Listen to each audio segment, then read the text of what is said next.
Once upon a time, in a certain place, there lived 3 men who all had the same name, Genji. One was the tribal chief, the second a carpenter, and the third the chief steward. Genji the carpenter was married to an exceptionally beautiful woman. Genji the steward fancied her and dreamt day and night of having her for himself. But she was a very upright woman and she would not let him get anywhere near her. Finally, he was driven to find some way of killing the carpenter in order to attain his end. After a while, the father of Genji the chief died. The steward saw in this a golden opportunity for eliminating the carpenter. Every day he secretly studied the calligraphy of the Buddhist scriptures and succeeded in reproducing the old-fashioned and extorted style in which they were written.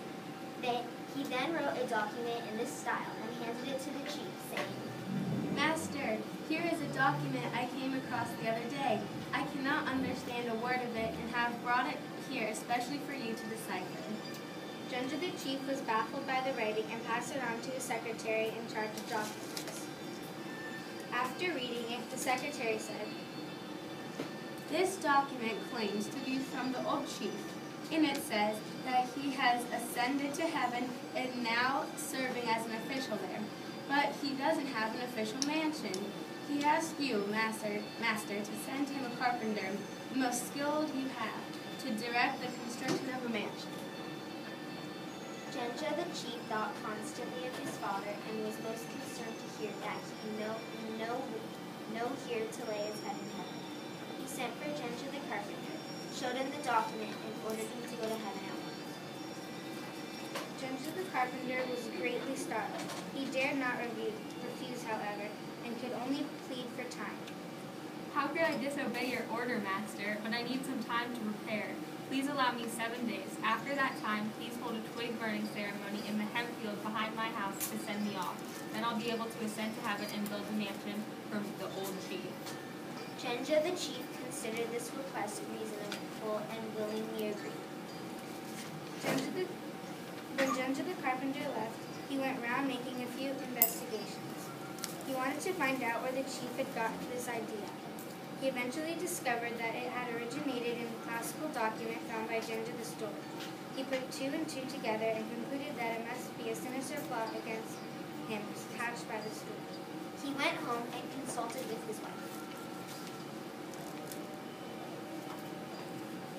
"The most absurd thing happened. The chief wants me to go and build a mansion in heaven. He must have been tricked into it by Genji the steward. I did not dare refuse, but asked him to hold a twig-burning ceremony behind our house before I go. It would be no use trying to disobey him now. There is only one way for me to get out of this alive. The 2 of us must dig a tunnel undercover at night, leading from the field to our bedroom, and then you can hide me there later. In a year's time, I will find some way to get even." The wife was shocked by this tale. Hatred for the steward filled the very marrow of her bones. She was willing to do anything to save her husband. So every day, when night fell, the 2 of them dug the tunnel in secret. On the 7th day, it was complete. They sealed the entrance with a slab of stone and scattered soil on it so the people wouldn't notice it. The 8th day came, the day for the carpenter to ascend to heaven. At the head of the tune of elders and stewards, and with a great din of bugles and drums, the chief came to send him off. They made a pile of faggots in the hemp field and asked Genji the carpenter to sling his toolkit over his shoulder and carry his bag in one hand. They made him stand in the middle, lit the faggots, and watch the smoke rise, carry him up to heaven. Genji the steward was afraid that as soon as the faggots were lit, the carpenter would spoil everything by crying out in terror. Come on, He shouted to the crowd. blow your bugles and beat your drums, laugh and cheer. Genji the carpenter is on his way to heaven to build a mansion for our old chief. Isn't that a wonderful thing?" The chief came over to have a look. Genji the steward pointed gleefully to the rising smoke and said,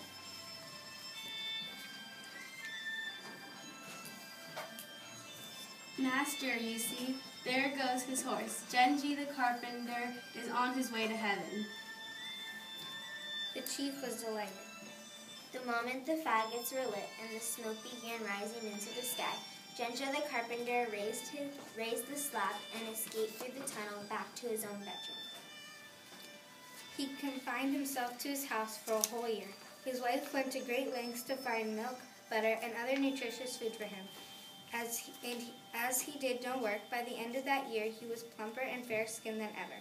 Meanwhile, Genja the steward tried 1,001 ways of seducing the carpenter's wife, and she tried 1,001 ways of avoiding him. He failed completely to attain his goal.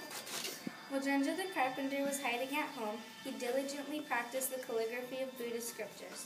He prepared a document written in authentic style and kept it on his person. On the first anniversary of his ascent to heaven, he went and stood on the very spot where he was supposed to have been burned, and the same toolkit on his shoulder and the same bag in his hand. He called out, "How is everybody? I've just got back from heaven." His wife was first to come out. She pretended to be extremely surprised and hurried over to report the news to the chief. The chief was very happy when he heard that Genja the carpenter was back. He gave him a hero's welcome with bugles and drums and invited him to stay in his mansion. He wanted to find out how his father was faring in heaven. On the meeting, the chief Genja, the carpenter, said in a very serious tone of voice, "When I was constructing the official mansion in heaven, the old chief treated me with exceptional kindness, just as you always do, master. That's why I'm in such good shape. The mansion is finished, and with what a magnificent building it is, 10 times the size of an earthly mansion. Only one thing is lacking, a steward. The old chief misses his old steward dearly. He very much wants the steward to go up to heaven and manage things for him. After a period of time, he can come back." This said, he promptly produced the document and showed it to the chief, adding that it was the old chief who asked him to bring it down. Genja the chief read the document and was totally convinced by the whole story. Presently he sent for Genja the steward and asked him to go and work for the old chief in his newly built mansion in heaven. When Genja the steward saw Genja the carpenter standing there and looking so well after his ascent to heaven, and when he heard the vivid description of heaven given by the carpenter, he just didn't know what to think. Perhaps I really possess some sort of magic power, he thought to himself.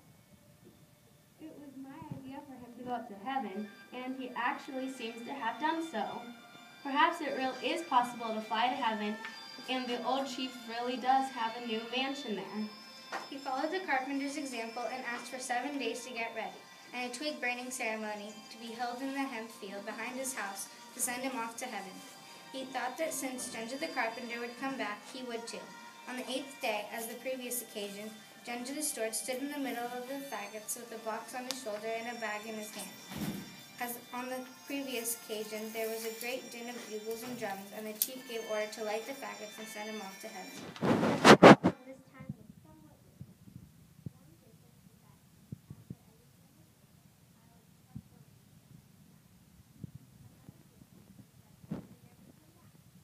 every it on in heaven forever to help the old chief run his mansion. The end. Revenge.